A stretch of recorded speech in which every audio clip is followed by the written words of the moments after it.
As the country's observance of 16 days of activism against abuse of women and children draws to a close, Deputy Minister of Justice John Jeffery will embark on an LGBTQI plus march in Nyanga, Cape Town as part of the campaign.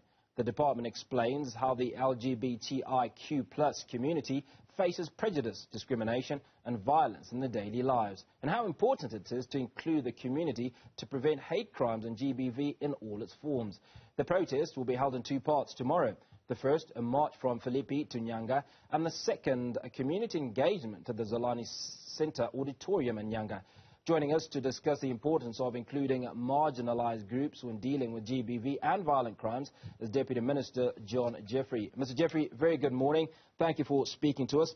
Now, talk to us about the significance of creating awareness at this time where GBV numbers have risen 60% in the last 12 months. Yeah, good morning and good morning to everybody. Just to say that violence against members of the LGBTIQ plus communities is included as part of government's program against gender-based violence. Members of those communities face a lot of prejudice in the country. As far as lesbians, gays, bisexuals, the laws are generally, well, there's equality, so you can't be discriminated legally against on the basis of your sexual orientation.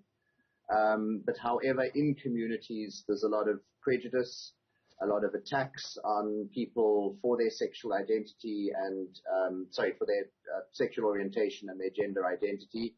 And in that particular community in Philippi, a gay person was murdered because of their sexual orientation not so long ago, and that particular area was picked because gay and lesbian and other members of the LGBTIQ plus community in that area have complained that they don't feel safe.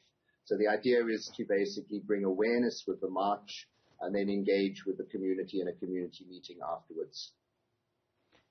Now, how do we move from awareness, because I feel awareness is insufficient, to acceptance and then eventually support for members of this community? Well, I think really the most important thing that's needed is tolerance and respect of any other person. We have too much hatred in South Africa on the basis of against people who are different, whether it's race, whether it's religion, whether it's sexual orientation, whether it's xenophobia, dislike of foreigners. So we've got to become a more tolerant society, accepting of other people. And that's basically something that's a message we've got to continue sending out as we target people and try and get them to change their attitudes. Now, why did you pick Nyanga specifically as a place where the walk will start? Look, as I said, a gay person was murdered at Philippi, which is a short distance from where the march starts.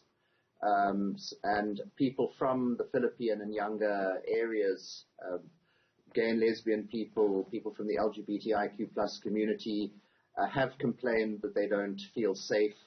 So it was particularly targeted as an area where there is intolerance to people on the basis of their sexual orientation. Now, besides the walk, there is a roundtable that's taking place tomorrow. Now, who are the participants and what is the format of this roundtable? Look, it's not so much a roundtable, it's a community meeting, and I'm not entirely sure of exactly who is attending, but it will be probably different stakeholders, particularly from the justice system, and it will be an opportunity to engage with members of the community on this issue. Now, only recently we learnt of an individual that murdered his partner. He's been sentenced to 25 years in prison, up for parole in 14 years, which is hardly a lifetime. Is the justice system looking to strengthen certainly the convictions or the amount of time that individuals are spending in prison for these hate crimes? Because I'd like to think that 14 years is insufficient. Well, certainly the families that lose a loved one would feel terribly aggrieved. Well, look, 14 years is when he becomes eligible for parole. That doesn't mean he's going to get released. It will depend on how he's performed, how much has he rehabilitated. But Mr. Jeffery, if he has performed and he does suggest that he has been rehabilitated, then he'll be out in 14 years. I mean, it's one sort of the other, he could be right? out. He could be so 14 years look, is perceived to be insufficient. Yeah, look, we have, with the three recent gender-based violence bills that were passed by Parliament, increased the minimum sentences for many categories of sexual offences. So there has been a tightening up on sentencing. For me, the key issue is that perpetrators of sexual offences, in particular rape, of gender-based violence, of murder, the priority is basically ensuring that those people are convicted and held accountable for the crimes that they've committed. The issue of sentencing is a difficult issue.